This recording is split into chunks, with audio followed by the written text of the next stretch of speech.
66 books of the Bible, written over a 1,500-year time span. Do you understand how long 1,500 years is? If I go back 1,500 years from right now, we're at 515 AD. There hasn't even been a British Empire yet. That's a long time ago. Okay? 1,500 years.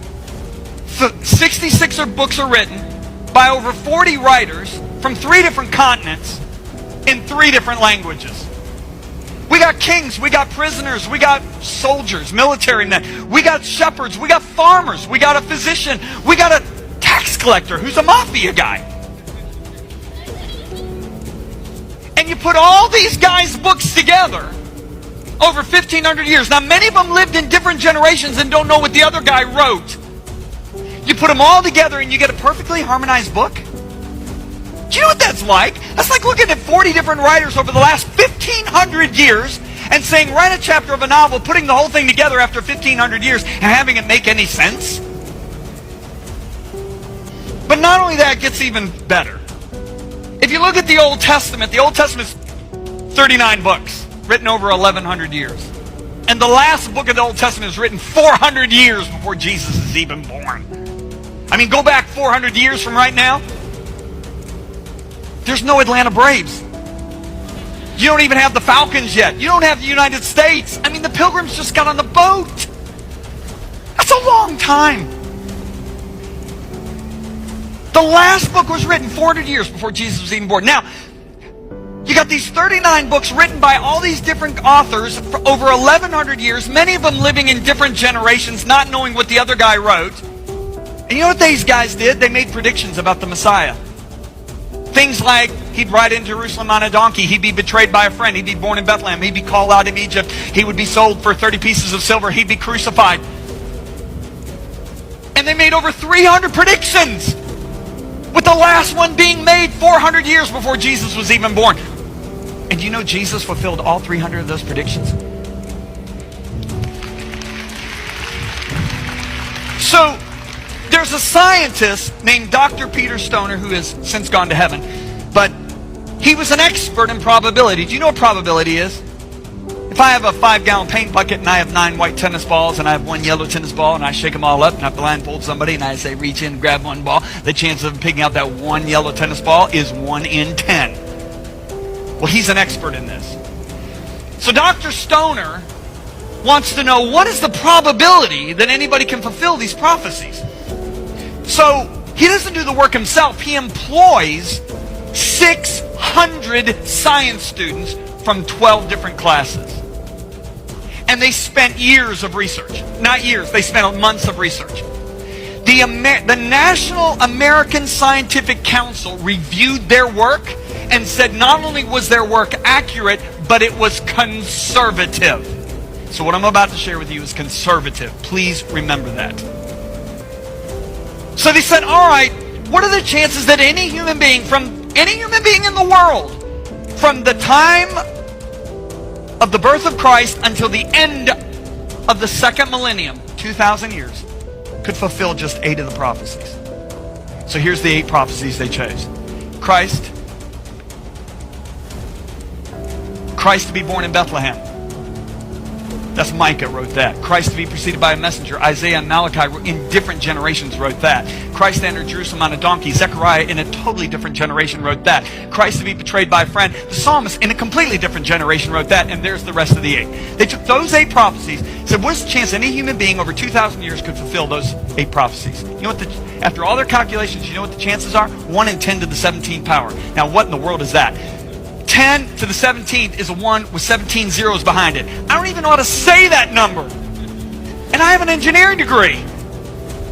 It's not gazillion billion. I got news for you. Okay, but I can illustrate that number.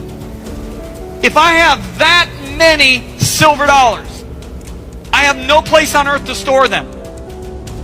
I have to just spread them out all over the ground. And if I have that many silver dollars and I spread them out all over the ground, I will cover the entire state of Texas 2 feet deep with those silver dollars.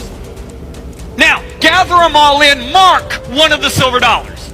Shuffle them all up, redistribute them all over Texas, blindfold a guy in Oklahoma, put him in a helicopter, start flying over Texas. Remember, it takes 2 days to drive through Texas. At any point he could say let down.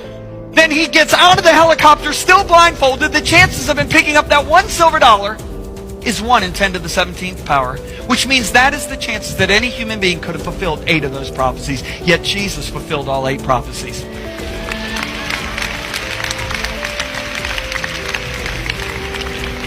So Dr. Stoner said, what about 16 prophecies? So they do all these hours of calculation, he and the 600 science students. And they say that the chances that any human being could have fulfilled 16 prophecies is 1 in 10 to the 45th power. That's a 1 with 45 zeros behind it.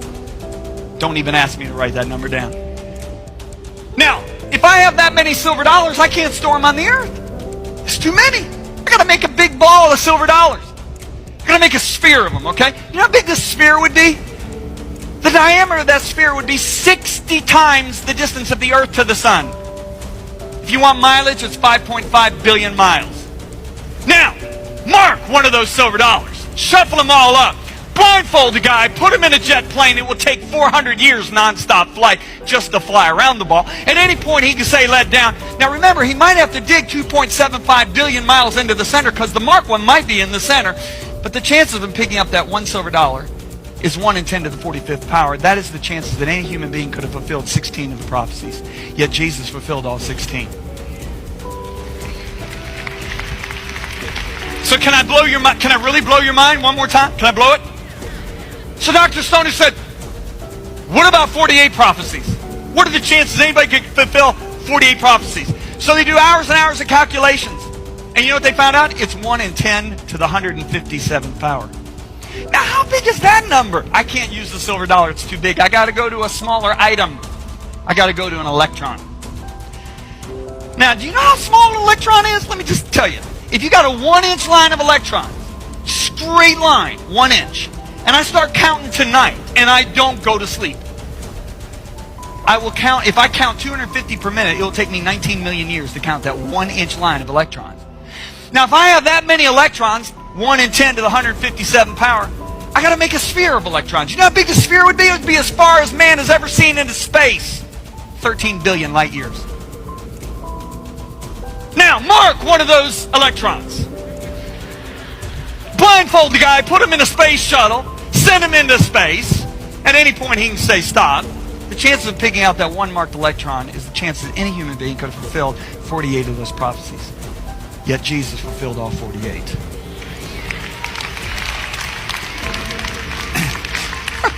So can we review here? Can we review? Okay, we got 39 books written over 1,100 years by all these guys. Many of them don't even live in the same generation. They make these predictions about the Messiah, with the last one being 400 years before he was even born. And Jesus fulfills all 300? And you tell me the Bible doesn't apply to today? Souls are crying, many are dying, going to hell every night. Souls are crying, many are weeping.